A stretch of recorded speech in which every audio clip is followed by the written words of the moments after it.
All right. So that was the vocal stylings of Madeline Pryor, Mad P, and It from was way dope. back in the day. So, well, thank you. Appreciate that.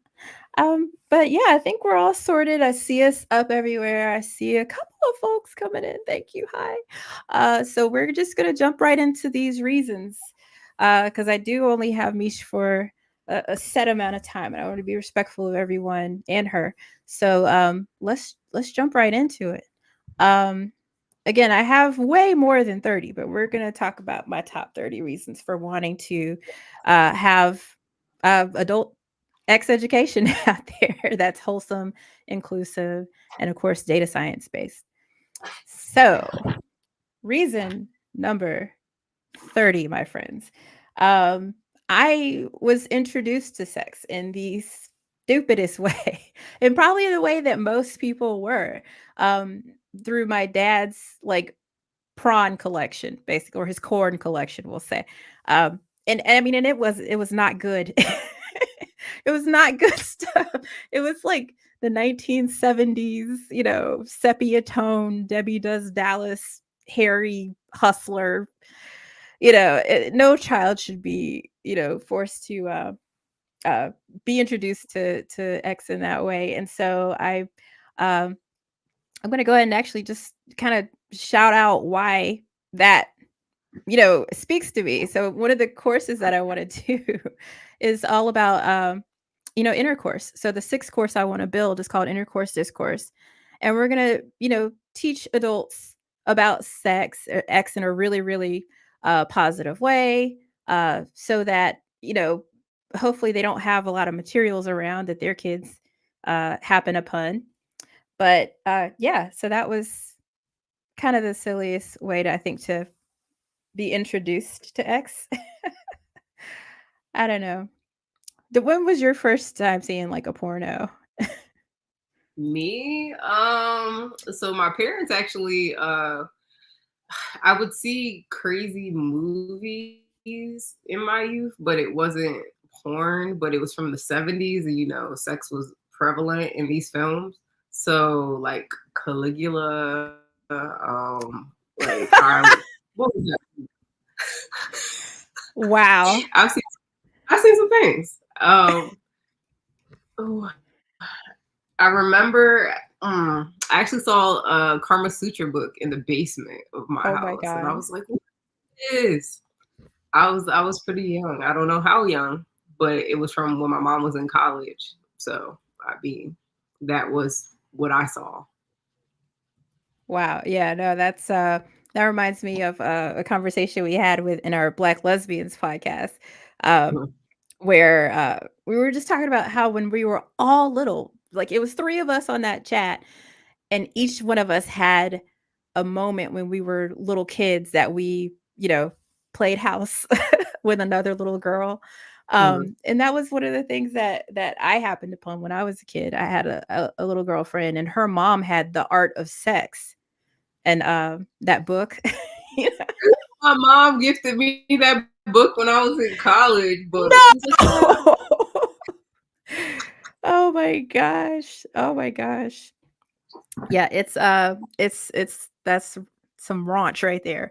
So I don't know. I feel like if we again had better materials as adults than our kids, we're probably coming to it a little better, even if they happened upon those things. But I yeah, mean, yeah. yeah, go ahead. What? It's like what when is an okay time to present these materials to your child? When is it That's okay? the question. Well, now people are seeing sex everywhere. It's all over the internet. All over the internet. True, true, true. So So, it's kind of like, yeah, it's a bit different than, when we grew up. that's true. That's true. So I guess like, you know, that's a whole topic into itself. We're gonna keep moving because I that's opening a huge can of worms of how in the internet age do children, get into this knowledge on their own. Um, but yeah, we'll keep it going because this is gonna open up some stuff. Because I have kids now too. I'm like, oh wait a minute, Mhm. gonna think about that. But no, let's move on to reason number 29. So, I very recently learned about asexuality, and I wasn't really familiar with it until a friend of mine, Pamela, who I who I worked with. It was just a former colleague. She was like, "Yeah, I'm asexual. I don't." And I was like, "Well, what is that?" So she opened me up to this whole ace arrow spectrum, where people can be asexual or aromantic. Um, and I even learned that there's so much to it. Like you can be lisexual, platonaromantic, koi sexual, rose sexual, dual sexual, belleromantic, panromantic, uh, let's see, ageromantic, cupiosexual. Like there's so many nuances to this whole world that I had no idea about. And so I was really just kind of, like, well, dang, if we had something, as part of our just curricula and learning about orientations, for instance, such as my course, The Sexual Mind, where we want to talk about different orientations. I would have learned a long time ago that there's this whole range of emotions and feelings that people have. Uh, and so, and they're all very valid. I mean, so if you're feeling like I really enjoy sex, but I don't really feel the romantic attraction piece and you just never knew that you were a romantic, you might feel like, there's something wrong with me or something like that. When in reality, it's a very real orientation to have. And so I really, really want to get that information out there as part of, again, my lesson on orientations in the Sexual Mind course. So that's why I really want you to pledge some money to this Kickstarter so we can get these courses off the ground. Uh, I don't know. Have you ever heard of asexuality, or when did you learn about asexuality, Mish? So I probably learned more about asexuality in my adult years. Mm, Um, mhm, because people realizing that people and their attractions were a bit different and how their energy like would be different within relationships and connecting to others, and even in some of my prior partnerships, realizing that their relationship to themselves was a bit different and their mm, relationship to others was a bit different. So it probably happened more so in the past 5 years or so. mm. Yeah, I'm with you. But Like, to actually experience it, it's a bit mhm. different. But I meet people who have like high libido or low libido, and I wonder where the ace-arrow spectrum kind of interacts with that. Like, if you're low libido, maybe you're actually on the ACE spectrum and don't really even know it. So, I mean, I don't know. Again, I really want to explore these things. I really want that to be something we talk about. And I actually sat down with Pamela, and she's one of my podcast guests. So hers is actually the next one to come out. So if you go to withsophie.co/podcast, you can sign up to get a notification if you want to hear that asexuality episode. It's really going to be fascinating. But let's go ahead and move on. Reason number 28 that I want to bring wholesome adult sex ed into the world is because the way my mom found out that I was having sex was that I went to the gynecologist, and it came back that I had abnormal cells on my cervix, and so I had to go get like a cone biopsy and all this stuff. And so my mom was researching it because she's awesome. My mom, we'll talk about her a lot throughout this. And she's an interesting lady. But um, so she read that those abnormal cells tend to come from HPV, which is a sexually transmitted disease. So she was like, "Are you having sex?" And I was like, because I was like maybe 18 at the time. I was out the house. I was in college. Um, but it was still like this whole weird, thing. And I was like, "Yeah." I was like, "How did you know?" And she was like, "'Cause you have HPV." What's so crazy, right, is I got tested immediately because I really wanted to see, like, "Oh, well, snap, do I have something? Like, what's going on?"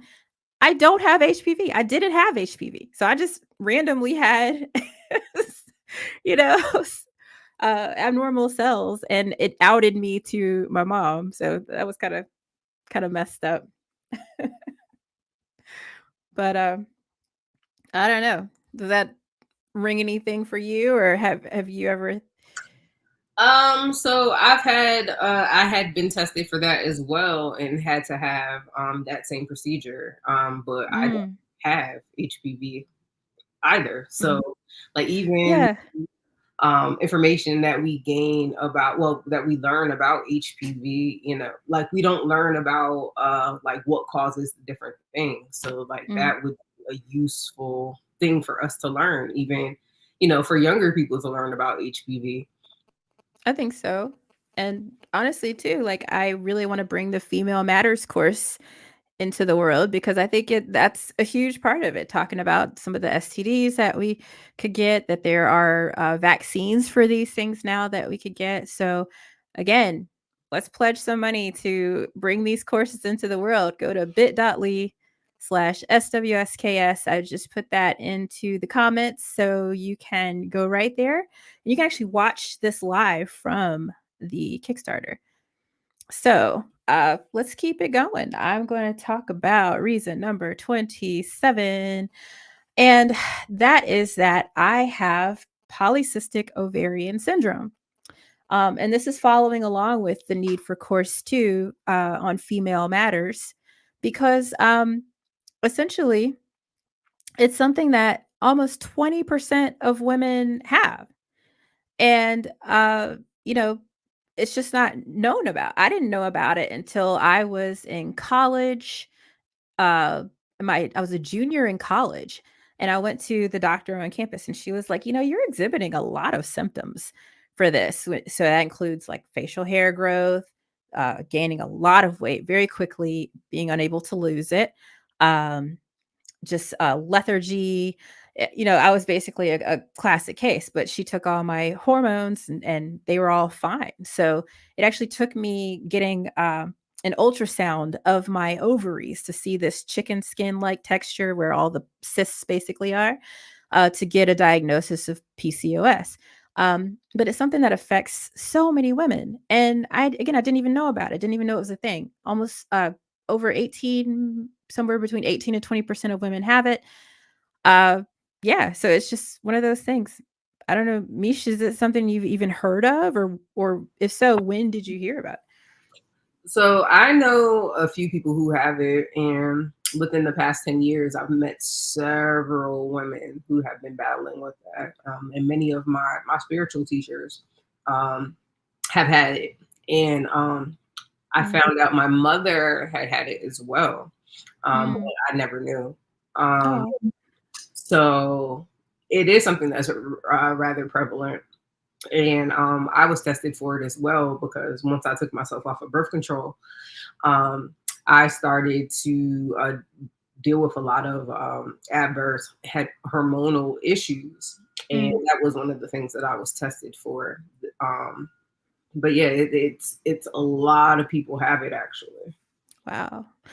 I'm sorry you had to even go through it though, because like, I don't know, again, if it's one of those things where we known about it earlier, we kinda probably could mitigate those feelings. So even if you were having symptoms of it, some of the hormone therapies that are helpful for PCOS help symptoms of it if you're experiencing, again, like lethargy, excessive weight gain, stuff like that. That's why, like, the whole Ozempic thing, I'm really excited about that because, uh, I don't know, that's one of the things that a lot of people in the PCOS community have found to be helpful because it's really an imbalance of hormones.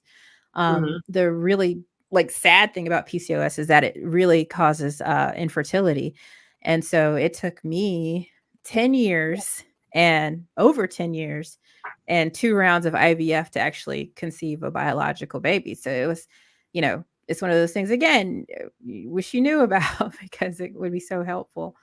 Um, but anyway, let's, move on to reason number 26, just keep it going. Um Let's see. So, reason number 26 that I want to bring inclusive, wholesome, data science driven adult sex ed into the world is because I am pansexual, which means I don't care what genitals you have. If I like you, I like you. And so, of course, when I went to college, I spread my wings, if you will. And I remember my first time being with a woman and just not, thinking I knew what to do because I'm a woman. I know what I like, and just being woefully unprepared for actually being useful in this, woman's bed. So it was just an eye-opening experience that you would think it's something that comes naturally, if you will, but it really didn't. And then I actually had my Black Lesbians podcast. That was the first one we released with the Sex with Sophie podcast. And I interviewed Fadanya and Angels, just the sweetest, sweetest people. And they were talking about how they kind of came into their sexuality. And Angel said, "Yeah, I wasn't gay. I didn't, so when I finally started to accept that, yeah, I actually do like women more than men, um, she said she had to go Googling things because she didn't know either, like what it was to have sex with a woman. And so I definitely feel like my course on intercourse discourse, which again, if you can contribute something to this Kickstarter, will help us to bring this into the world. We can educate people on what exactly lesbian sex is, what exactly various kinds of intercourse are. Um, so yeah, I don't know if you have any thoughts on that, Mish. I too am a pansexual, and Oh, I learned about my own sexuality through trial and error. And that's all I gotta say today. okay. No worries. All right, so the last one I want to talk about in this section is reason number 25. And I'm kind of embarrassed to say that I thought I was such an ally, right? I thought I was like so progressive. Um and so I was, on Reddit one day, and I was in like a trans subreddit for some reason. Just I'm interested. I want to know what's going on. And I saw this female to male transsexuals, transgender persons post, and they were like, "Yeah, I don't understand why every man that I'm with insists that I be the bottom just because I still have a vagina."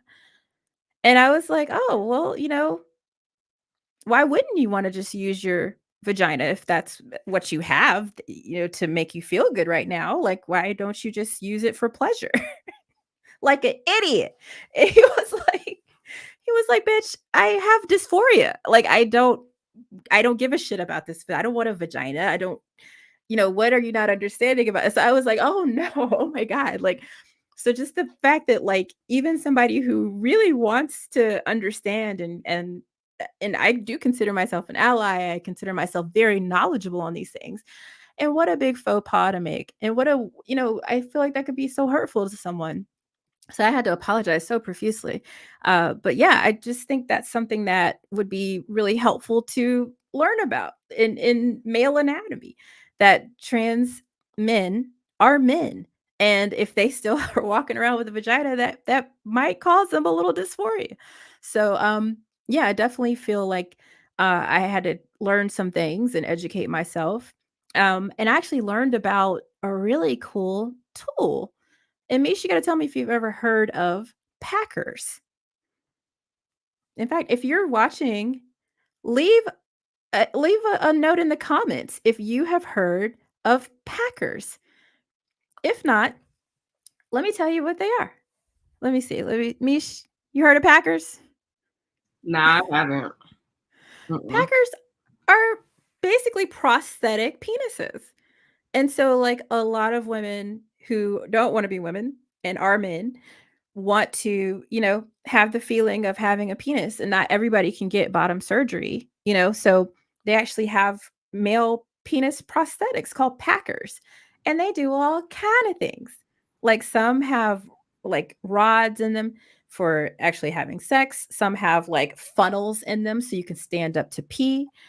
And it's just fascinating. So Interesting. I feel, yeah, I think it's great, but I feel horrible like that. It took me being 41 years old, before I could learn about a whole group of subset of the human population and the things that make them feel better about being a human. I just, I don't know. So I felt woefully ignorant. And so if you too learn something new, that's just one of the things I would love to share. And again, my About a Boy course where we talk about male anatomy, including trans men's anatomy. And we'll talk about what bottom surgery looks like and what that entails. I just learned about that recently, how they basically take a vein and a thick section from your arm to create the penis. And then to cover this section, they take a section from your thigh to cover that. So it's a very complicated process. Um, that just amazes me, quite frankly. So I would love to let the world know what people have to go through to feel more themselves. And if you didn't know that, and you are like a FTM trans person, then wouldn't it be great to have that information at hand for you in our About a Boy set of courses? So this wraps up our first set of reasons as to why I think adult sex ed is absolutely critical. So, what I'd like to do now is just run a little promo video for Sex with Sophie so you can get a better understanding of what I'm doing here and why I'm doing it. So, take a few minutes and enjoy. Hi, I'm Sophie, an author, wife, and mom on the hunt for real information about sex. If you're anything like me, then all you had to go on was your mom's mortifying birds and bees speech, your abstinence-laden middle school sex education curriculum, whatever it is they're showing on TV these days, and porn. Well, I'm anti-porn. Oh, no, not that I don't like porn, I love porn. What I'm saying is that I'm visually and aesthetically the polar opposite of what most people find desirable. Unfortunately, studies show that Black women are consistently the least desired race and gender combination. Plus, I'm fat? Oh, don't feel sorry for me. I mean, who better to join on a journey of sexual learning and discovery than somebody that you can walk beside without distraction? But how are you qualified to take us on this journey of sex education, you ask? Oh, I'm not. I'm just a regular person with the same curiosities and questions that you have. And besides, I'm not leading anything. You are. The one through line across my incredibly varied working life in real estate, marketing, and science fiction writing is data science. My superpower is asking the right questions, deciphering analytics, and performing stellar research. That's why I'm building Sex with Sophie, to be a living set of courses that teach the primary acts and facets of sex based on the statistical analysis that I gather from my members' anonymized profiles and their answers to fun and interactive questionnaires. Plus, only members will be able to watch the Sex with Sophie show, which also premieres at launch. This is my supplementary documentary series, which covers everything from toes to toys, virginity to pregnancy, and kissing to kinks. Pre-enrollment for Sex with Sophie is open now.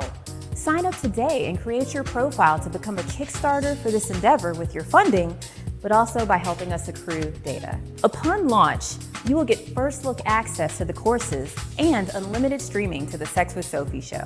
But you don't have to wait until launch for the fun to begin.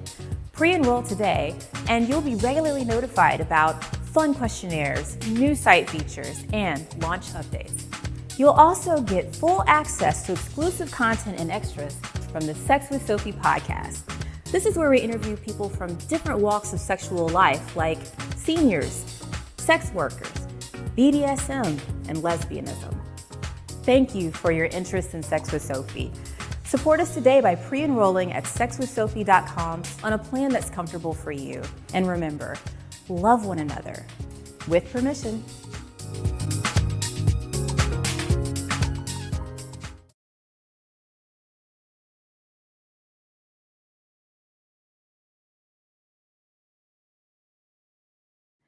That is my little promo for sexwithsophie.com, which is a wonderful, beautiful little place that you can go right now and become a member for free.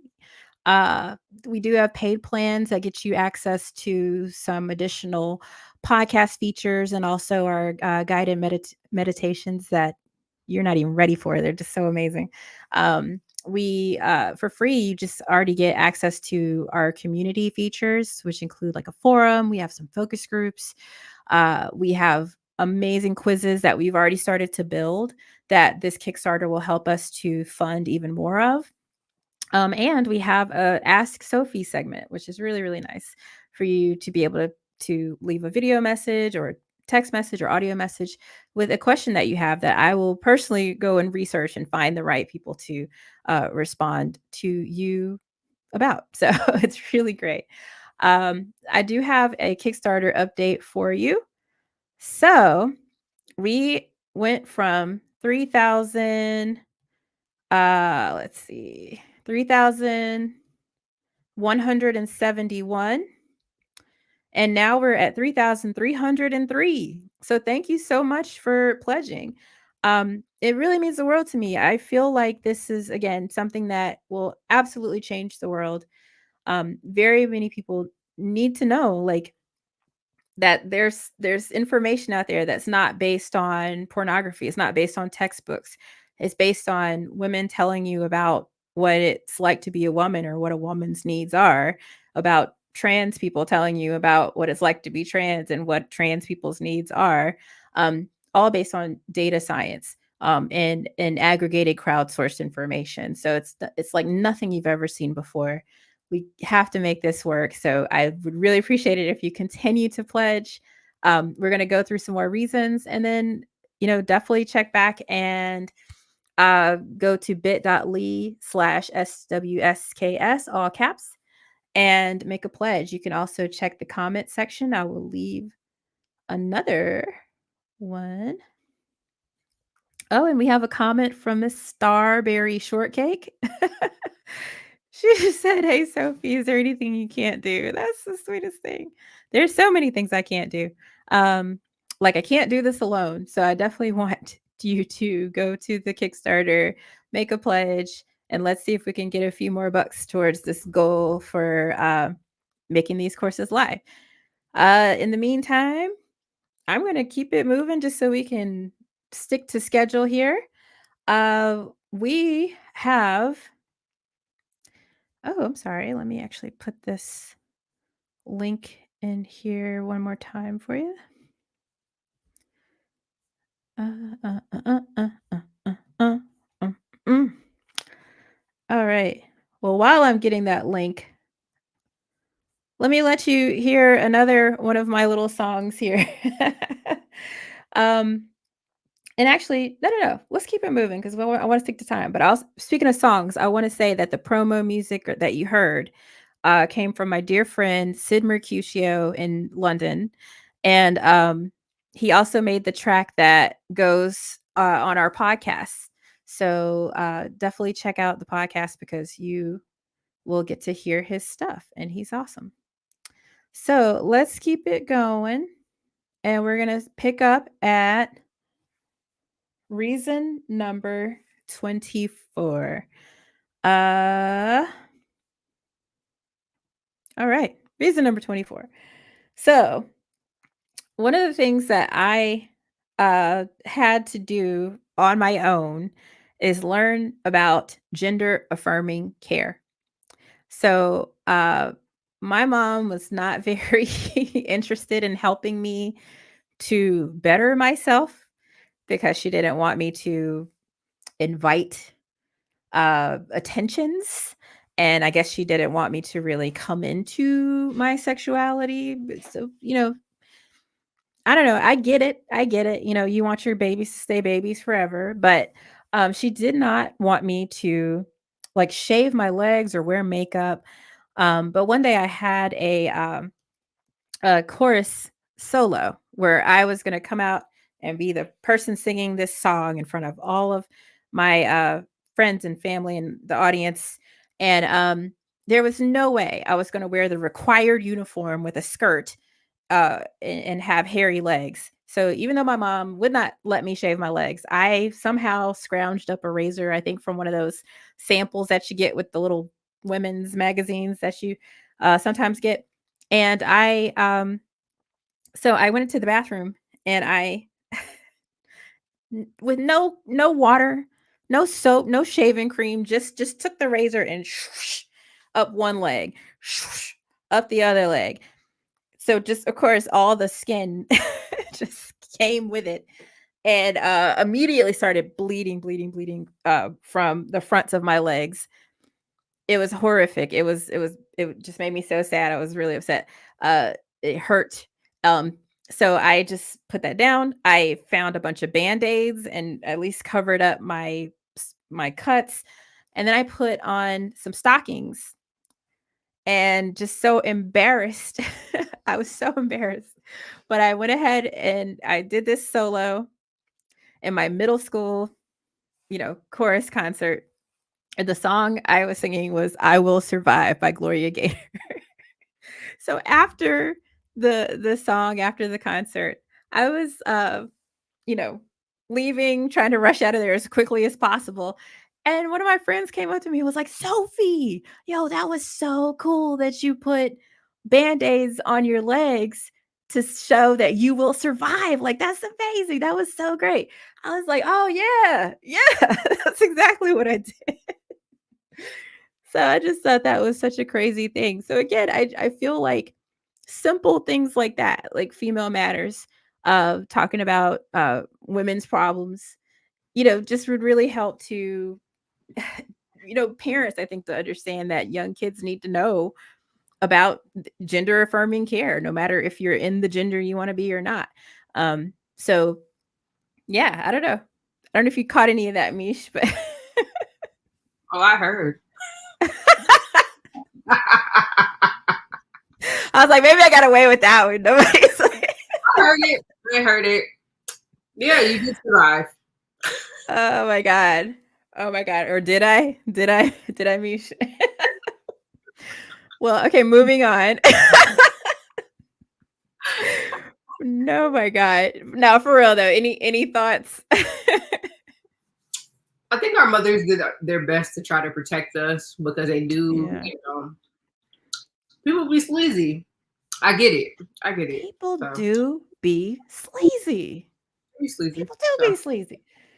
Yeah, I get it. Speaking of being sleazy, right? Okay, let's move on to number 23. Oh my gosh. I was so about this little boy named Stanley when I was in middle school. Stanley was hot shit. You can tell me nothing. I love Stan. And then one day Stanley actually talked to me. I was like, "What?" So we started talking on the phone all the time. I was like, "Oh wow, maybe Stanley's feeling me." I don't know. So then one day this little boy, um, he decides that we should take our non-existent relationship to the next level. And he's like, "Yo, we should have sex." And I'm like, "No, no, we should not. Like, what are you talking about? We're like 14 at the time." I was like, "I don't want to get anything. I don't want to get pregnant." He was like, "No, no, no, don't worry about it. You won't get pregnant as long as you don't come."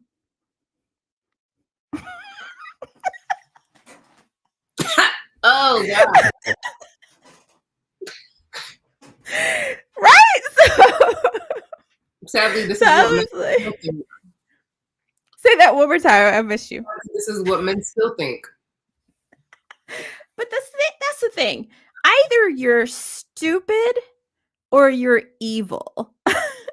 And either way, it's not good. So you're that dumb that you really think that, or you're that devious that you would think that's okay to tell somebody. So again, it's one of the reasons I think that my courses are so necessary. I think if Stanley's dad had known about Female Matters and that you cannot get pregnant, or you can still get pregnant even if you do not satisfy your woman, or that it's still a thing. And also I think just also the consent and communication piece in the sexual mind course that I want to build, it's so critical because quite frankly, like, if he had any concern about getting my consent, he wouldn't have lied. You can't lie your way into consent. So I'd like to just maybe think then that he was just stupid. We'll never know. The world will never know. We're actually like friends now on Facebook, which is weird. So that's kind of funny. Stanley, are you Maybe I watching? should ask him. Stanley, Say are you what? watching? Stanley, are you watching? Have you- Yes, Stanley. I mean, Maybe I should like use people's fake names too, because I don't know. I don't know. Hopefully he's learned a little bit in the last 30 years. I don't know. We'll yeah. see. So anyway, we'll move on to number 22. I will issue a trigger warning for this one. It's a little bit much, but basically, when I was in middle school, this is a lot of shit happened to me in middle school apparently. But they had a school dance. My crush BJ was gonna be there. Uh I get there, I see him dancing with another girl. I walk up to this girl and I say, "Yo, what are you doing dancing with my man?" I mean, full head tilt, everything. And my mom, who was right behind me, unbeknownst to me, snatched my ass up so quick. So the very next day, I'm talking the next day, I found myself in my pediatrician's, this male white pediatrician's office, um, with my mom looking over his shoulder as he checked to see that my hymen was still intact. So, um, yeah, it was pretty harrowing. What? Yes. What? Yes. My mom was like, "Yo, she must be out here being fast. We're going to check and see what's up." And yeah, that was one of the most traumatic things that happened to me. I was very upset, very startled. It also like scared me because like I think a few weeks later I happened to see that she was watching a documentary about like female, genital mutilation. I was like, is she gonna do that to me? Like what the, like I swear to God, like it scared the shit out of me. So like yeah, I really want to bring my courses to the world so that people know, like, first of all, what if my hymen was not intact? It didn't mean I didn't have sex. Some people just don't have one. Some people's rips, earlier. Some people have sex and still have one. It's just the hymen is not the be all end all. And also, I'm really really excited about this guy named Barrett Paul. He's on Instagram, and he's on like this crusade to like de pedestal virginity. And so I really think it's amazing because that's one of the tools that the patriarchy uses essentially, is that you got to be chaste, you got to stay pure, women have to worry about their body count, all this bullshit. And so I don't know, that's another thing I kind of, again, I wish my mom had some courses on what it means to be a virgin, what the hymen is for, what it is, what it does, what it means. So that was yeah, that kind of sucked. But I think it also kind of lets you know the kind of person my mom is, which is I don't know, setting up some of these future ones here. Mish, you still seem a little shocked. I'm sorry. Didn't mean Wow, friend. Wow. sorry. Oh my god, the next one's probably not going to be any better. Oh my god. So I'm hearing it with y'all. oh my god. Okay, so reason number 21 that I want to bring wholesome adult sex education into the world is because when I lost my virginity, I mean, it was classic, what do you call it? Like cliche. It was on prom, junior prom. I was 16. It was in the backseat of a Cadillac, like it was very, very cliche. But I remember my boyfriend of like 3 years at the time, uh, putting it in and then asking, "Are you sure you're a virgin?"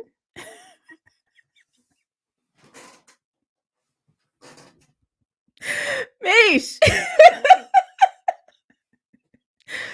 Mish. So to say I was hurt, to say I was hurt is probably the understatement of the fucking century. Um, so I was like, "What is that? You know what? Like what? Like why would you ask me something like that?" So you know, Wild. I'm yeah, yeah.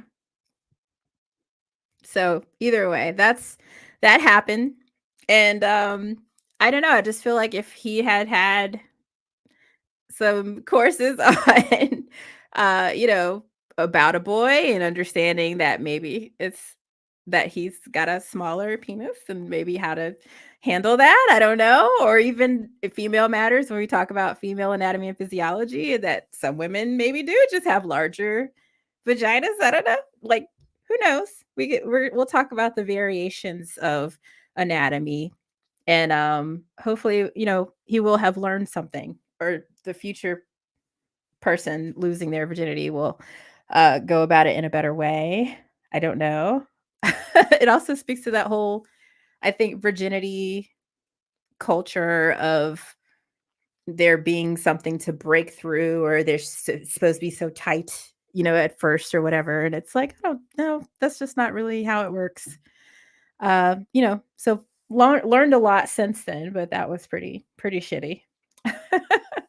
um, I feel like it was like brought around though by reason number 20.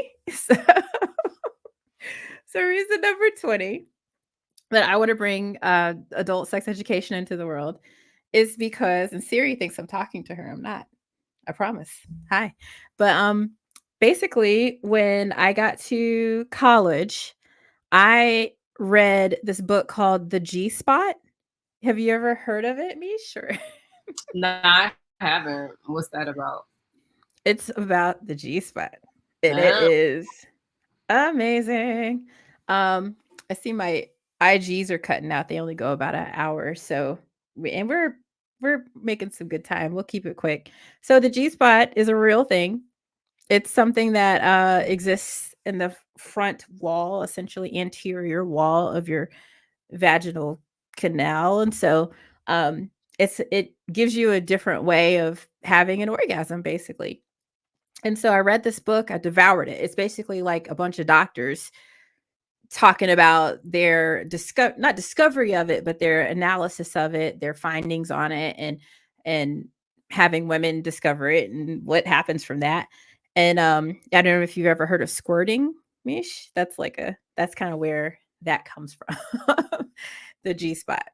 Yeah. familiar. Yeah. I like your little one word chime ins. But yeah. I'm here.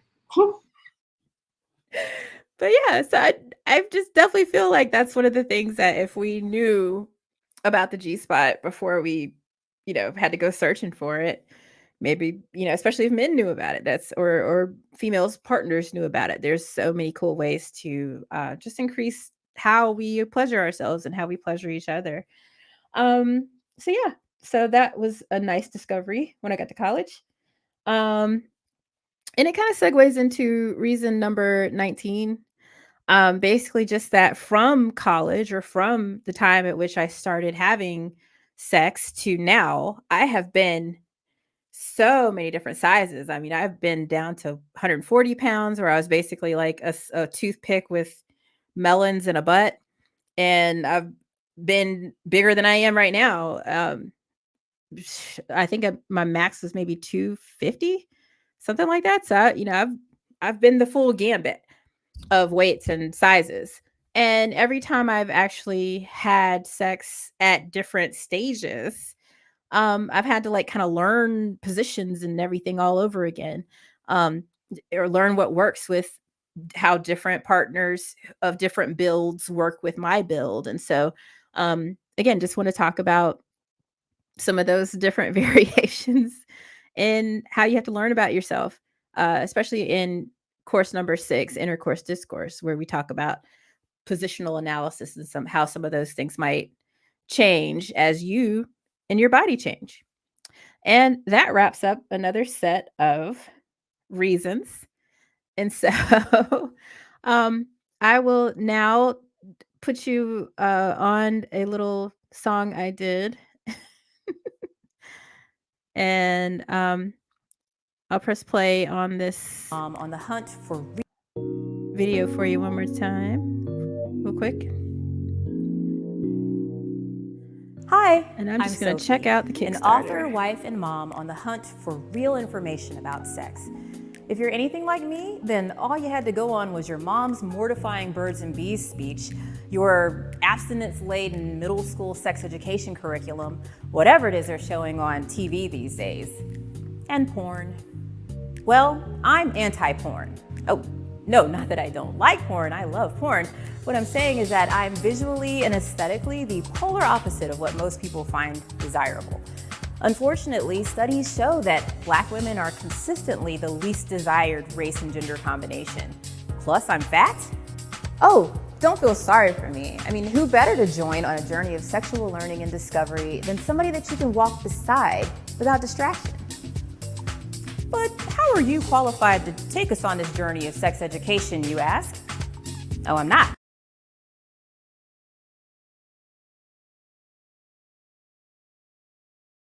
It'd be great if you could hear me right. I definitely want to keep the pace up, so I want to keep it moving and kind of jump into some more things. But I wanted to take a quick break to update you that we've had another little bump in our pledges. Thank you all so much. So now we are at 3,403. So we've gained another $100.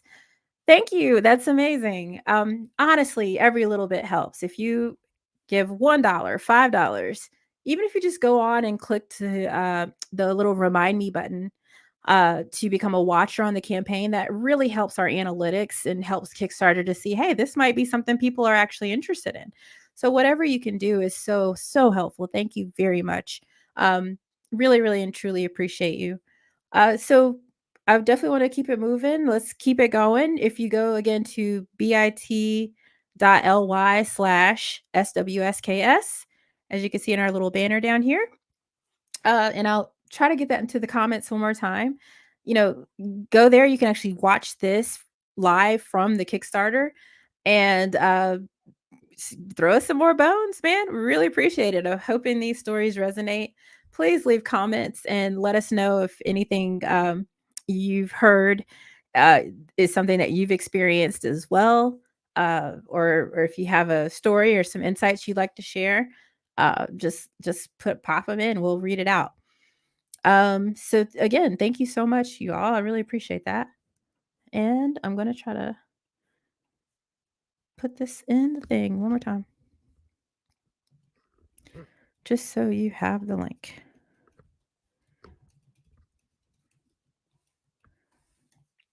Alrighty. There we go.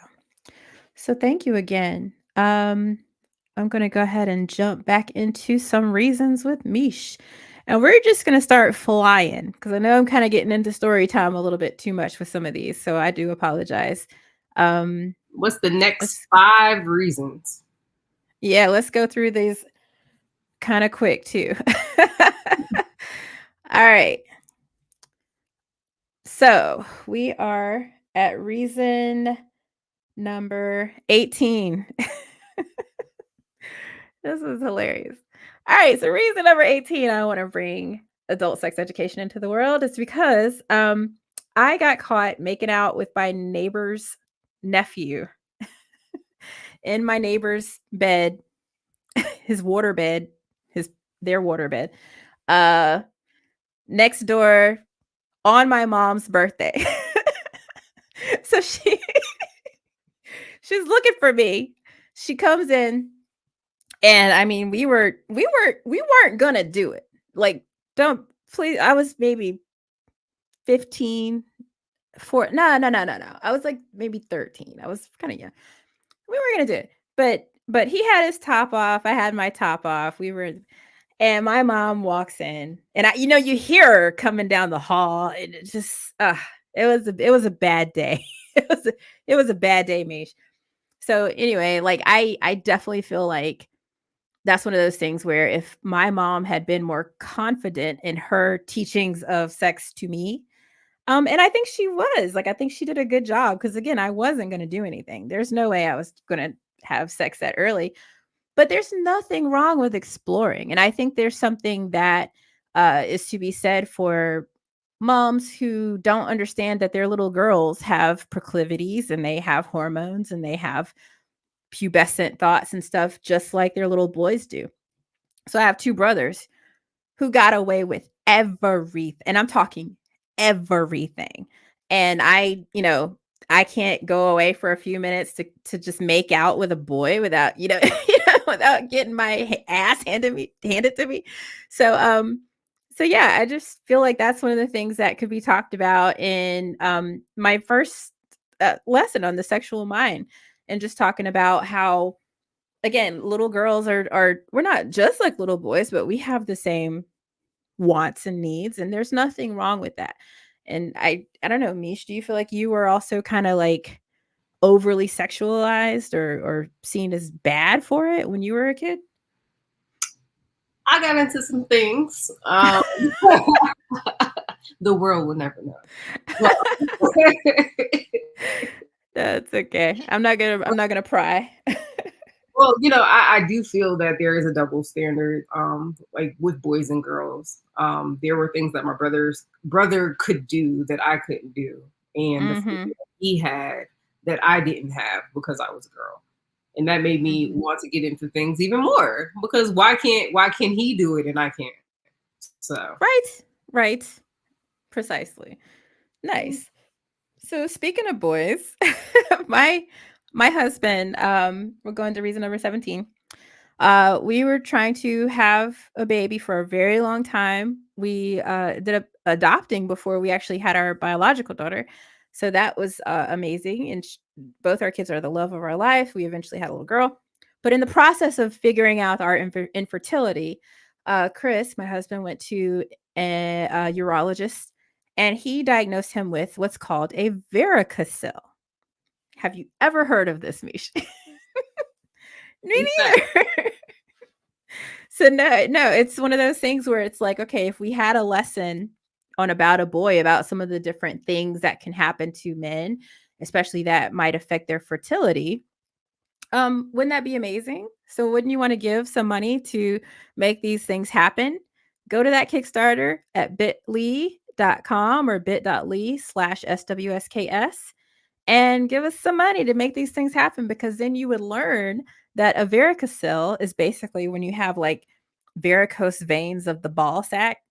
So you get like a little mini oven down there, and it starts to basically affect your boys. And so it was one of those things that sometimes men need surgery for it. Luckily, my husband seemed to clear up on its own, but it can be exacerbated by things like laptop use or not really keeping your nether regions at a good comfortable space. And so again, one of those things you just don't know. I'd love to talk about men's anatomy and physiology too. Um, so yeah, just to keep it going. Number 16. Speaking of anatomy and physiology, I learned about periods when I read Are You There, God? It's Me, Margaret. Have you ever read this book or heard about this book? I've heard of it, but I haven't read it. No, it's stupid. And it's even so old that it was talking about like how this girl was like, I want to have a period so bad. I want to become a woman so bad. And she was talking about how she got the practice pads, and apparently when this book was written, pads were used with like a belt, and you had to like click them off. I don't know.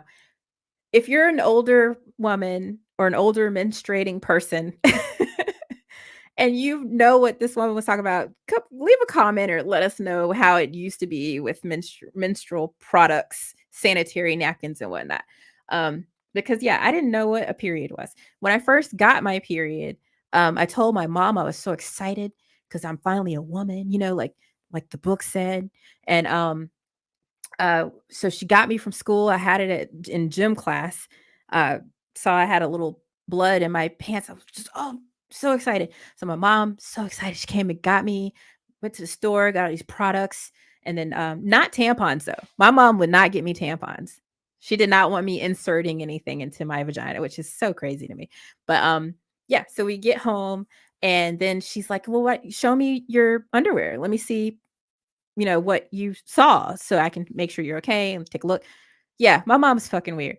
And so I went to take my underwear off in my room and I didn't see where I had wiped myself and there was blood. There was no blood in my underwear.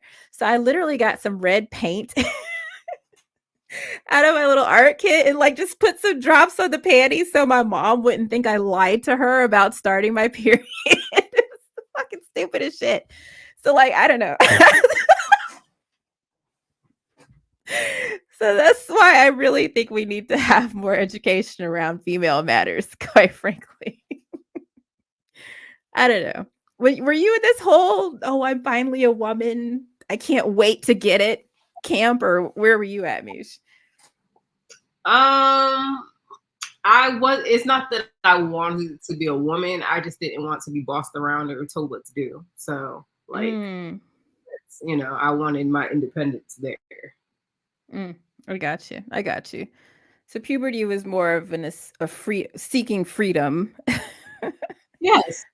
I Ever got since you. I was born, I just wanted to be free. That's it. I think you've achieved that. Do you? Like you're one of the freest people I know. I mean, one would think there's some things that, I could be freer, but it's a journey. It is a journey, isn't it? It is a journey. Well, let's keep on going. Let's keep going down this journey of you learning way too much about me. So number 15. I have not it's so rare to have a vaginal or orgasm through vaginal penetration. It's very rare for me. And the first time that I did, it was a surprise because it was with a gentleman who was actually like, he was not very well endowed. I didn't expect much. And then to like be shown the time of my fucking life. And then like, I mean, I'm talking, I was just on the bed. I was just breathing so hard to the point, right, that my dude looked over and was like, "Okay, you can stop now. You don't have to." And I was like, "No, I'm serious. Like, you have rocked my whole world here, sir." And I mean, so I got George Costanza basically. So it was it was crazy. So if you've ever seen Seinfeld, that is exactly what happened to me. But we'll keep it moving. Just saying that to say that if boys knew that there's all different sizes, the size does not matter. I promise you. I'd love to share why that's so in my About a Boy lessons. And also intercourse discourse to talk about different positions and how they might suit different sized penises and different sized implements better. So yeah, that was interesting. Let's move on to number 14. So reason number 14, one of my podcasts that I did was called Sex at 70. And the gentleman, Lorenzo, was amazing, like absolutely amazing. We talked about all kinds of things from like being in like how to choose relationships, how to choose partners, to just the invisibility of getting older. Just it was amazing. But one of the things that we talked about was the little blue pill. And so my lesson on About a Boy, the aging penis, puberty to ED, I want to bring that into the world because basically you don't lose your desire or your sexual attraction as you get older. You just have you lose the ability more so. And so I thought that was very enlightening. And so I really want to share with the world like how to maintain your desire and your erections if you are getting older. So that was awesome. And also check out the Sex at 70 episode when it drops in a few weeks on the Sex with Sophie podcast. So just shameless plug there for you. And then the last reason in this segment is number 13. And Mish. So this one, okay, I was in a college program at in Tuskegee, Alabama. And I met this guy named Fred, who I probably shouldn't say people's names. I'm sorry. I'll like bleep these out. But anyway, we play pool all the time. Like I'm a really good pool player, or thought I was anyway, until I met my husband, but that's another story. So I played pool with Fred, and one day he was like, and y'all, she's a mover and a shaker. Don't mind her. She's she told me before we even started, she was like, I'm gonna be moving around. I was like, that's fine. Go ahead, do it. So you're good. But yeah, so Fred and I made a bet one day at pool, and I was feeling Fred. So I was like, yo, if I win, I want you to kiss me. Right? Just being cheeky. And he was like, well, if I win, I want you to eat my ass.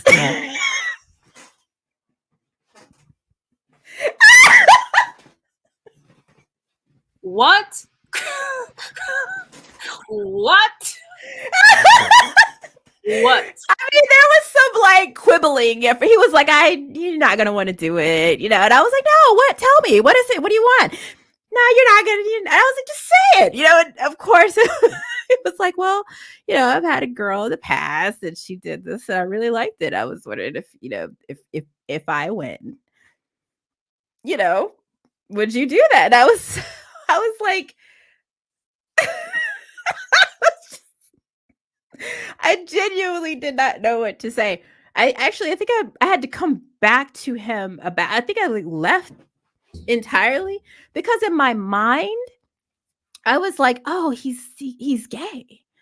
Like I genuinely was like, "Oh, he's gay," because I was 17 at the time. This is not something. It's not something I'd ever heard before. So I just thought any man who likes their ass pleasured in any way must be gay. And so I don't know. So that's kind of where that ended. I was just like, oh, he's gay. He's not into me, but and now I look back at it and I'm like, well, that was a very brave thing to say and to do. Maybe you do like someone if you're willing to go out on a limb with them, but in that kind of way. So, that didn't really go anywhere, but it just opened up my mind to basically eating ass. Truth the truth. Course number 5 and why it's so necessary, because just because you like your butt messed with doesn't mean that your whole entire sexual orientation hinges on that. And my friend Deb, who is an amazing person, she's a lesbian, and somehow she sent me this article on how anal rectal play and pleasure is so looked down upon. And I was like, this is something that should be talked about. So again, I really want you to go to the Kickstarter, make a pledge so that we can bring all of these courses into life, including Moral Oral, where we talk about eating ass. So that's that set of reasons. So we're gonna pop on the a little bit of the promo while we check the Kickstarter out, just to see if we got any traction. And we'll be right back with you. I'm just a regular person with the same curiosities and questions that you have. And besides, I'm not leading anything. You are. The one through line across my incredibly varied working life in real estate, marketing, and science fiction writing is data science. My superpower is asking the right questions, deciphering analytics, and performing stellar research. That's why I'm building Sex with Sophie, to be a living set of courses that teach the primary acts and facets of sex based on the statistical analysis that I gather from my members' anonymized profiles and their answers to fun and interactive questionnaires. Plus, only members will be able to watch the Sex with Sophie show, which also premieres at launch. This is my supplementary documentary series, which covers everything from toes to toys, virginity to pregnancy, and kissing to kinks. Pre-enrollment for Sex with Sophie is open now. Sign up today and create your profile to become a Kickstarter for this endeavor with your funding, but also by helping us accrue data. Upon launch, you will get first look access to the courses and unlimited streaming to the Sex with Sophie show. But You don't have to wait until launch for the fun to begin. Pre-enroll today, and you'll be regularly notified about fun questionnaires, new site features, and launch updates. You'll also get full access to exclusive content and extras from the Sex with Sophie podcast. This is where we interview people from different walks of sexual life, like seniors, sex workers, BDSM, and lesbianism. Thank you for your interest in Sex with Sophie. Support us today by pre-enrolling at sexwithsophie.com on a plan that's comfortable for you. And remember, love one another with permission.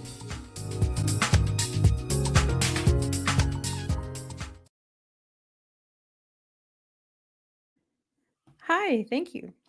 So definitely love one another with permission. Check out the Kickstarter and pledge some money so that we can bring all of these beautiful courses into the world. Misha's computer has burned up on her. I think our last story about eating ass maybe exploded her microchips. So she'll hopefully be back in a little bit.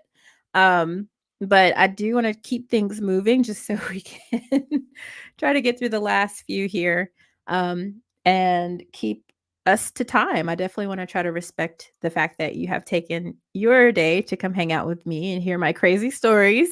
And so, yeah, I hope you'll leave a comment if you have any thoughts, if anything's resonating with you. I also hope you'll go to bit.ly/SWSKS to throw a few bones our way to try to bring these courses to life. Thank you. So, yeah, let's keep on going. All right, we're going to pick up with lesson number 12. So this is essentially a kind of a what do you say it, like a shameless plug, if you will, um for my Black lesbian podcast that came out recently. So I want to just skip through a little bit of it so you kind of see what it is.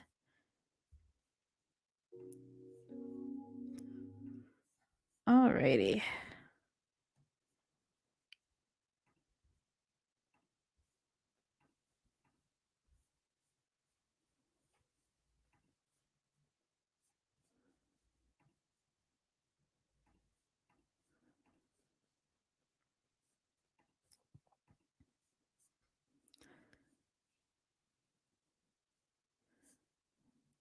Okay.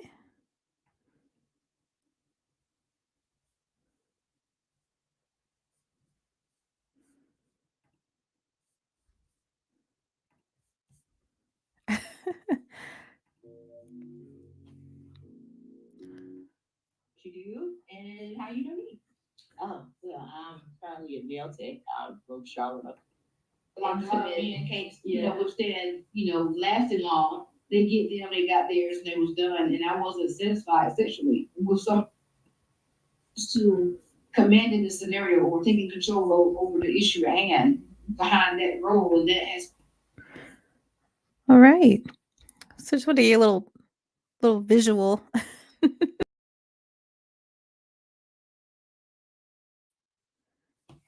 All right. Just wanted to show you the podcast. So as you can see, it's live on YouTube. You can actually watch the video.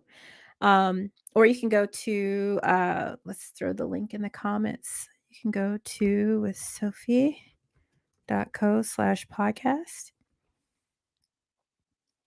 And you can actually go to iTunes or Spotify and add the Sex with Sophie podcast as one that you might want to watch. It's really, really good.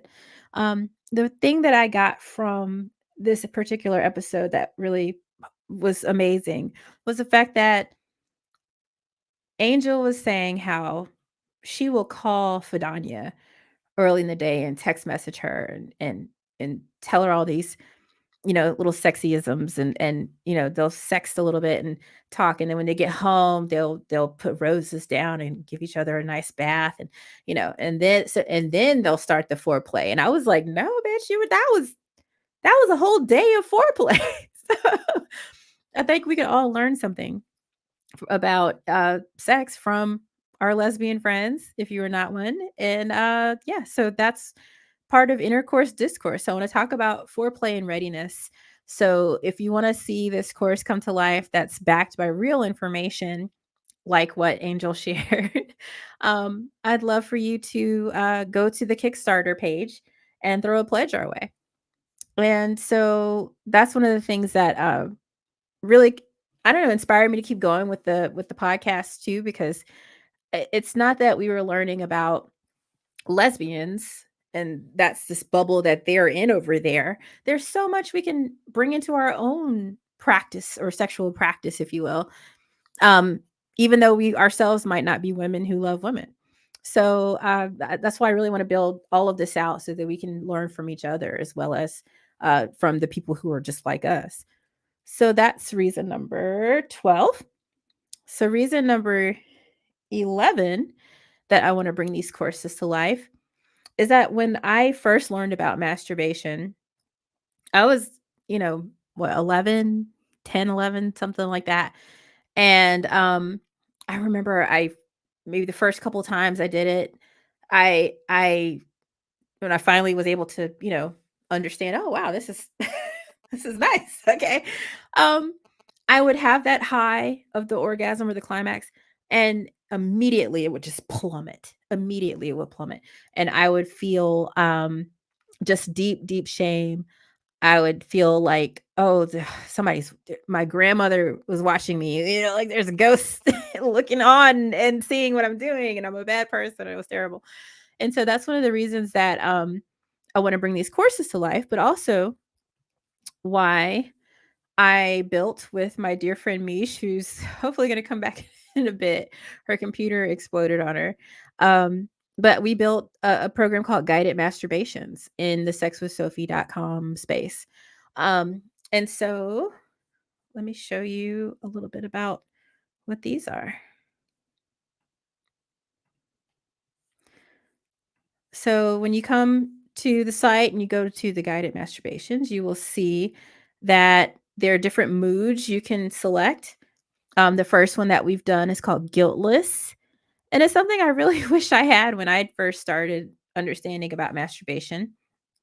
And so, again, my dear friend Mish is a narrator for this one. And each one that we do creates a certain mood. And it starts by setting the setting, walking you up, giving you some different imaginings. So we'll Now that you're settled and feeling good, let your mind wander into a realm of pure fantasy. So it's really lovely. And basically, it helps walk you through creating the story in your own mind of what's going on. It's not erotica, it's just a way to help you visualize things that have happened in your life or that you want to see. It walks you through the climax and then it walks you back down. So it's almost like a guided meditation, but the opposite. So, where a guided meditation wants to have you at center and then it'll walk you down into a calmer place and then brings you back to center. We're starting at center, walking you up, and then we'll walk you back down with aftercare. So it's a really beautiful feature, and something I think that really speaks to our lessons on masturbation. And so it's why I really want to bring these courses to life so we can go a little bit more in depth into why you might be feeling the things you feel around masturbation if you feel guilt and whatnot. We'll talk about that in the sexual mind as well. So moving on to number 10. All right. So unfortunately, I I had a condition called folliculitis. And if you've never heard of it, it's basically where it happens to Black people a lot, especially who tend to get like razor bumps. It's basically like razor bumps in your pubis area. They're not pretty.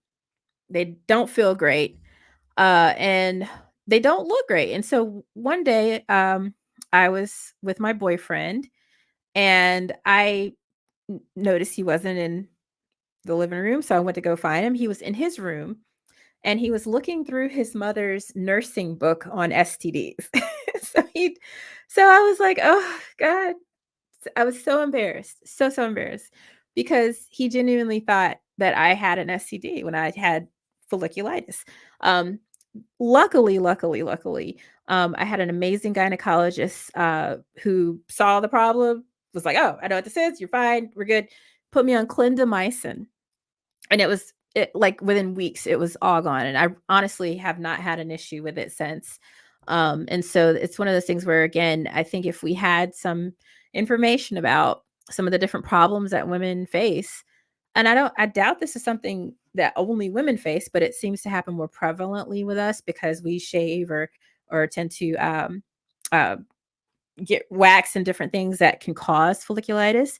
So again, if we had female matters, that could be something that could help us understand what's going on down there. So that also wasn't very fun. But let's oh, we got Mish back. Well, what up, Mish? What up, y'all? Sorry. Tech No, that's issues. okay. Tech issues.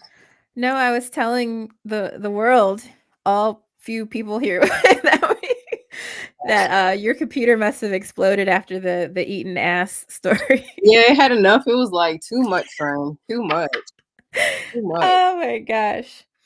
But no, and I thought that was, I don't know, I thought that was so crazy thing to experience, but looking back at it, I don't know. Again, I think he was a braver person than I ever could be.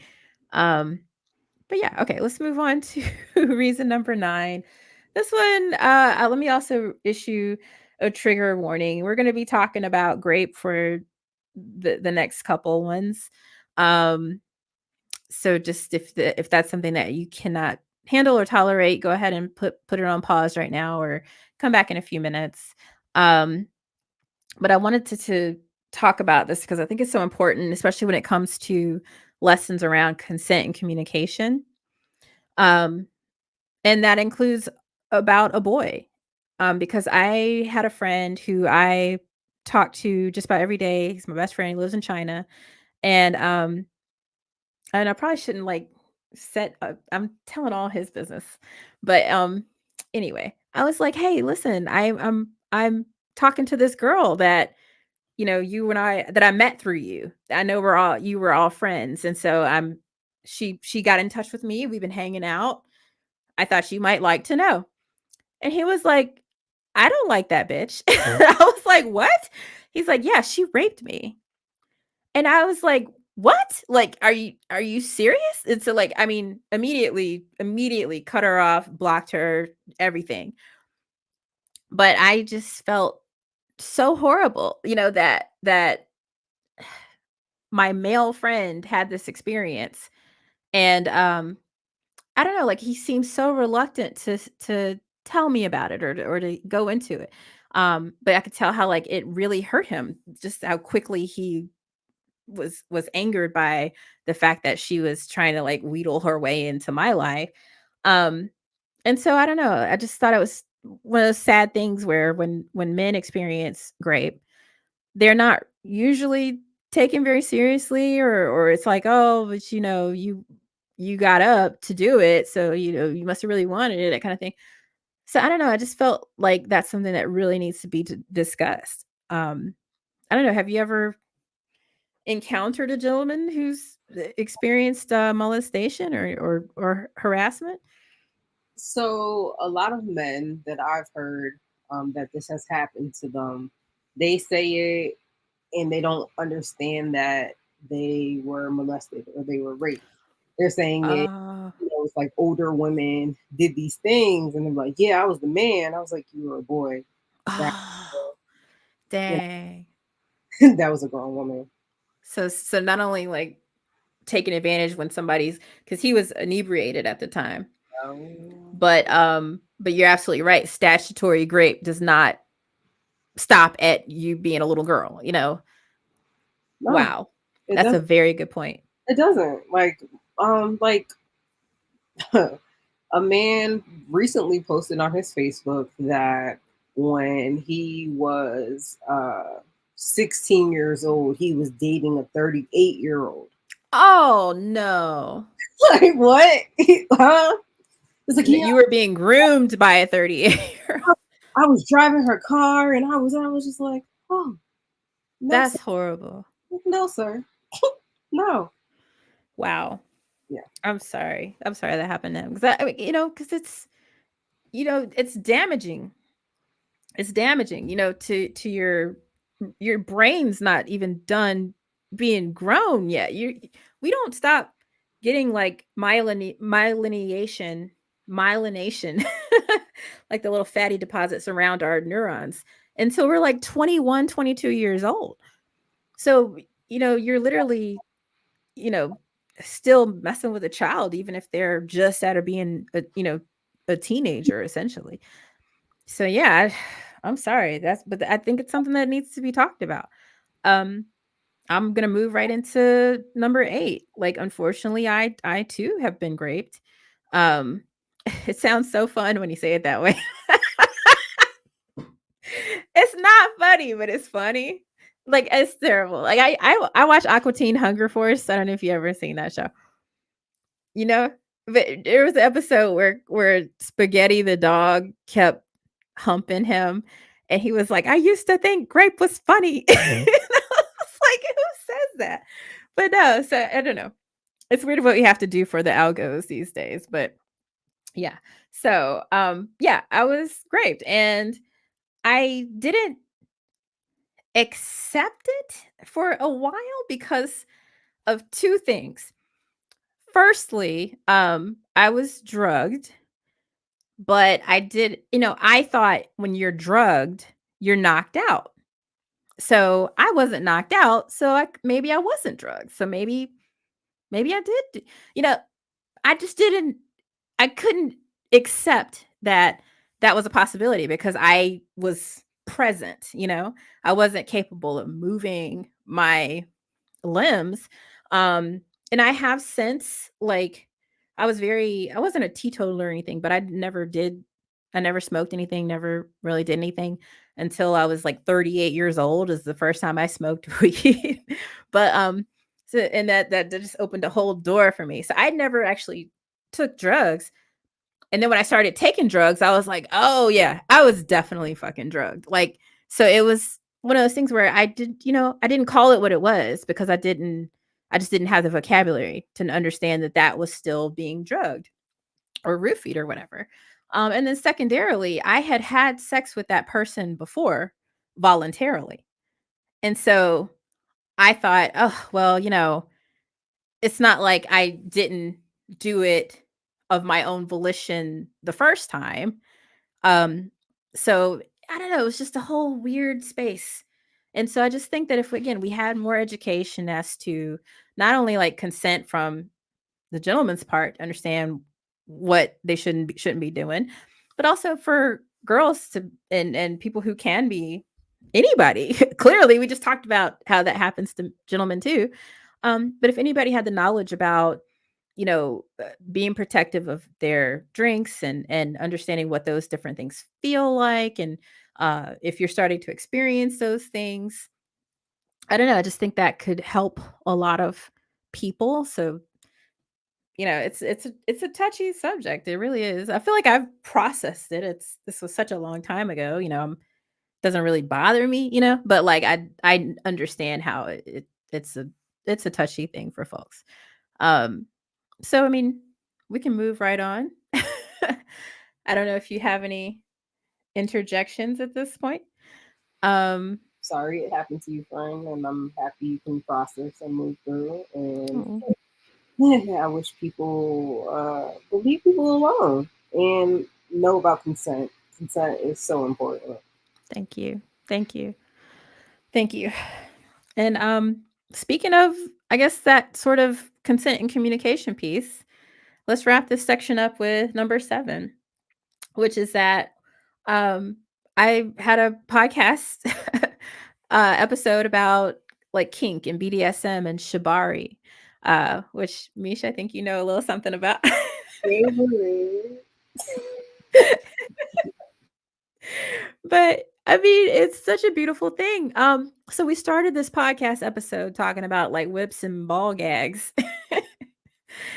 And by the end of it, we were like, "Oh, what a beautiful thing this is. It's all about communication and consent and finding the focal point of pleasure with your partner and trust." And I was like, "Wow, if we can have a conversation that, I think from a very lay person such as myself who has this 50 shades of gray understanding of, not that I ever read that shit, Jesus fucking Christ.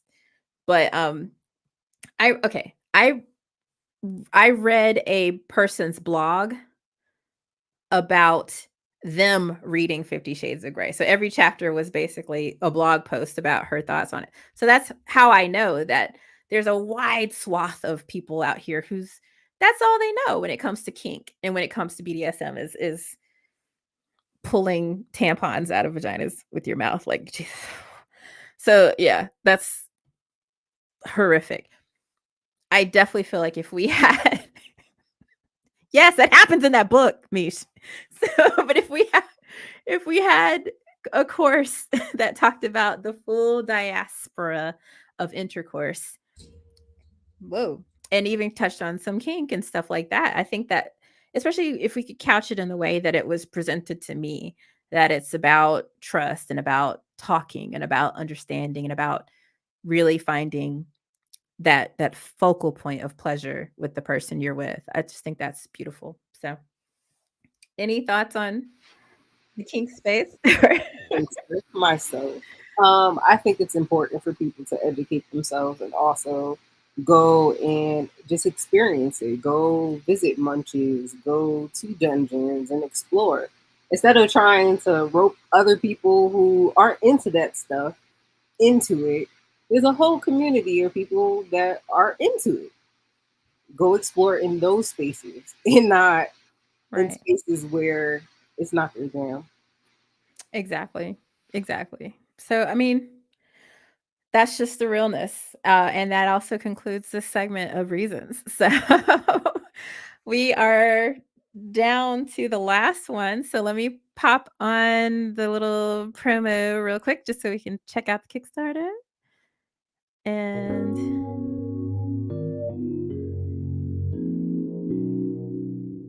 Hi, I'm Sophie, an author, wife, and mom on the hunt for real information about sex. If you're anything like me, then all you had to go on was your mom's mortifying birds and bees speech, your abstinence-laden middle school sex education curriculum, whatever it is they're showing on TV these days, and porn. Well, I'm anti-porn. Oh, no, not that I don't like porn, I love porn. What I'm saying is that I'm visually and aesthetically the polar opposite of what most people find desirable. Unfortunately, studies show that Black women are consistently the least desired race and gender combination. Plus, I'm fat? Oh, don't feel sorry for me. I mean, who better to join on a journey of sexual learning and discovery than somebody that you can walk beside without distraction? But how are you qualified to take us on this journey of sex education, you ask? hi. Alrighty, we are back. Well, I'm back. So we are still at the 3,403, which is awesome. I feel like we've actually made some headway tonight. So thank you very much. And it's also like it's tonight for me. It's almost 9 o'clock here. Um, but I know it's like the middle of the day for a lot of the people tuning in. So thank you so much for taking a piece of your Saturday to come hang out with us. We have one more set of reasons that we will fly through so we can get you guys out of here before it gets too late for me. And let's go ahead and get started. So let's hop right into reason number 6. Unfortunately, a lot of these really are speaking to the consent piece. So this is a bit of a trigger. But I was with a guy who, I mean, so fine, so fine. Like he was the chocolatiest, gorgeous skin, chocolatiest man I've ever met. 6'7", built to the gods, dreads, just like mm. But when we were having sex one day, um, like he just decides he's gonna take off the condom midway through. And so I didn't realize it um until, things were over. And I mean, I was horrified, horrified. And I didn't learn until later that that is actually grape. Um and so I got tested immediately. Nothing came of it, thank goodness, but that ended that relationship really quickly. Um and that was pretty horrific because, like, I don't know, like, that's just what a huge violation of trust. So I definitely feel like the consent piece with the sexual mind would have been a helpful tool for that gentleman to have. And also even the about a boy thing. Like, what if I had something and gave him something? So, he should learn a little bit about health and safety. But definitely the consent thing, because that again that was just a pretty terrible experience. Um, but let's keep on going because I think I have some happier ones here. Um, or beforehand, I guess, Misha, I think you're still taking a little bit of a break. So that's okay. Let's go on to number 5. So, reason number 5 that I want to bring these adult sex education courses to life. So, again, go to that Kickstarter at bit.ly/SWSKS. And again, you can watch this from here if you want to just go there and hang out. But the reason number 5 is that everybody was all about the rabbit. I don't know if you've heard of the rabbit. Everybody's about the rose now. The rose. Um, and so I thought this would be the shit. I was all about sex in the city, uh, sex and the city. um, and Charlotte thought it was the best thing in the world, so it must be great, right? So I ordered one from like eBay. This is how old I am. Um, and it came and it was awful. I did not care for it. Didn't feel good. Didn't like that at all. And so I didn't use a sex toy for a long ass time after that because I was like, if this is the best of the best and it ain't shit. Yeah.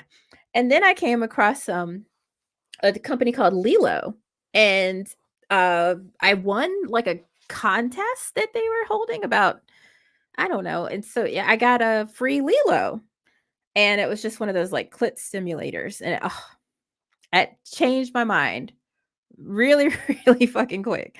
So I would love, love, love to help correct people's misconceptions with sex toys if they've had a bad experience. So I have a course called Intro to Solo Sex Toys in the Masturbatorium course that I would love to bring to life if you would consider giving something to the Kickstarter so that we can uh, get the contractors that we need, and or we have them, we just have to pay them so that they can help us build these courses out. So let's move on to reason number 5.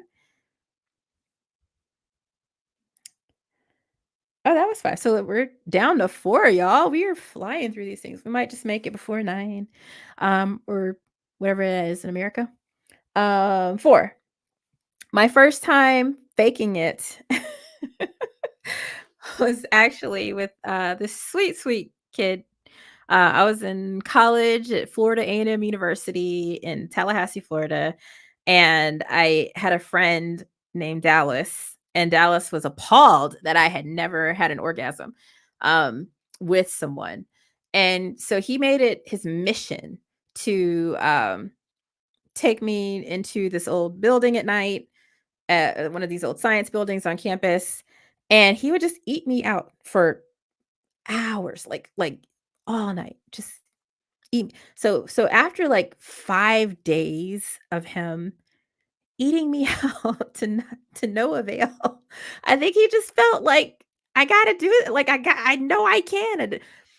And so after like a lot of time trying, I just went ahead. I never really wanted to be a faker, but I figured now's the time. So I went ahead and I faked it, and I, and that was that. But yeah, I just wish we had more courses on how to do these things. So hopefully poor guys like Dallas can learn a little something. And also I was very young at the time.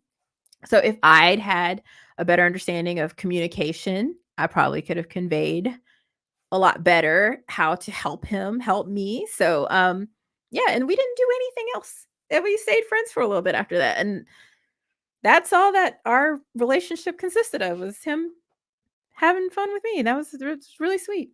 So I like that some guys can just, they get off, I guess, by getting you off, and I think that's really sweet. So yeah, reason number 3. Um, I was with a guy who could not just be with me. Whenever we had sex, he had to have porn on, or corn on, excuse me. And I mean, it got to a point where it was just fucking weird, man. Like there was no having a quickie, because we had to always get the video going and get to the spot. And then I'm like, so why am I even here at this point?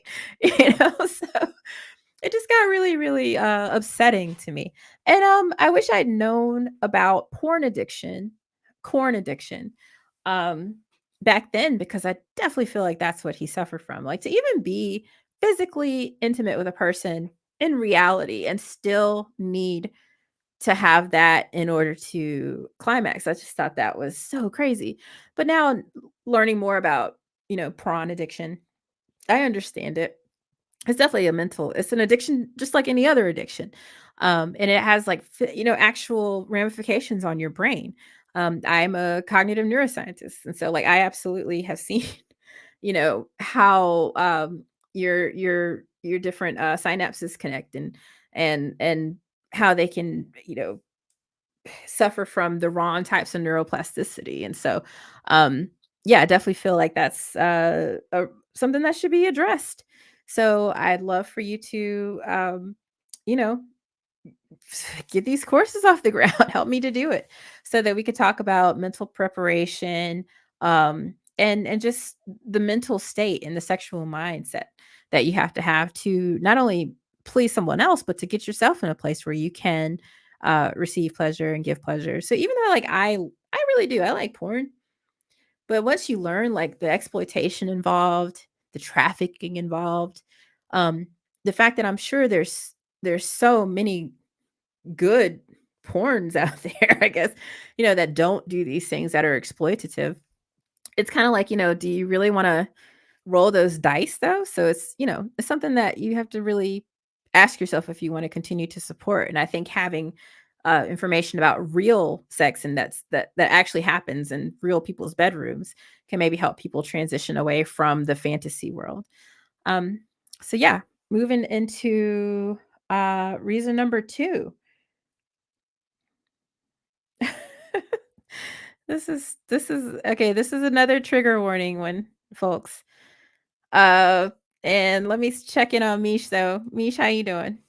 The computer's doing the thing, so time to charge it. So I'm present. It's just sounding like it's about to blow up, but I'm here though.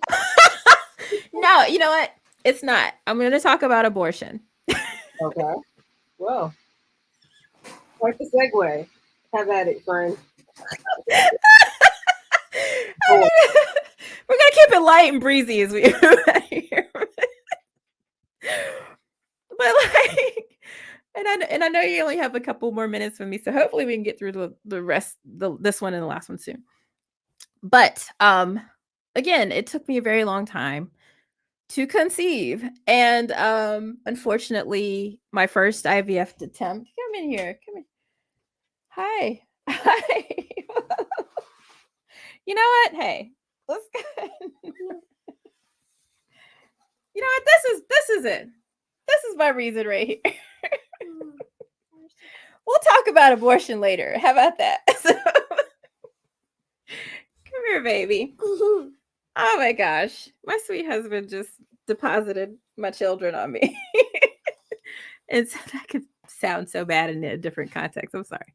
But Mish, honey, it's 9 o'clock. We are at time. You said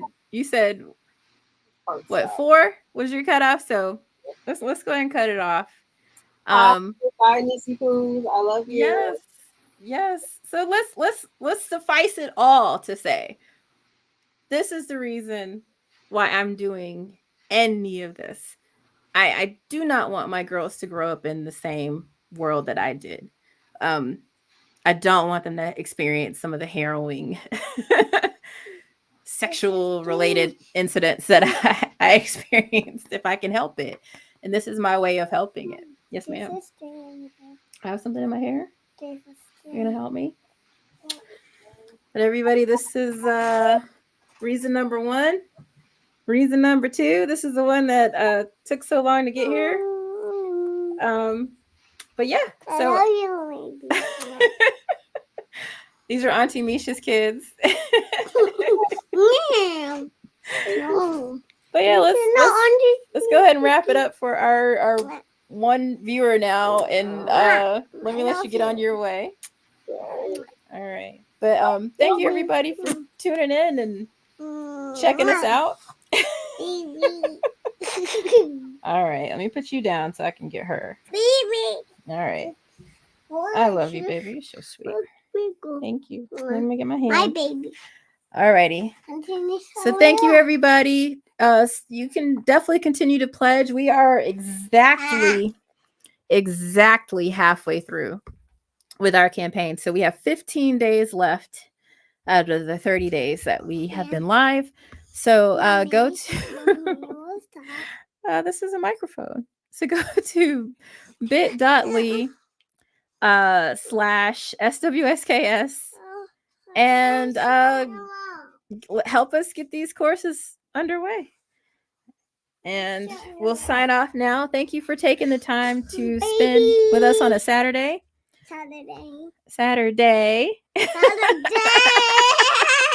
This is Day. This is Cloud. Hello. All right. So thank you again. And yeah, that's it for us. This was 28 of our 30 reasons.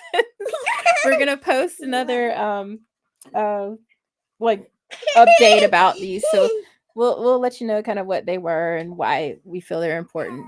So again, here's the different courses that you will be supporting. So go ahead and go to that Kickstarter. And that's it for us, guys. We're gonna sign off. You wanna say bye? Bye-bye. Thank you. Say thank you. Bye. Thank you.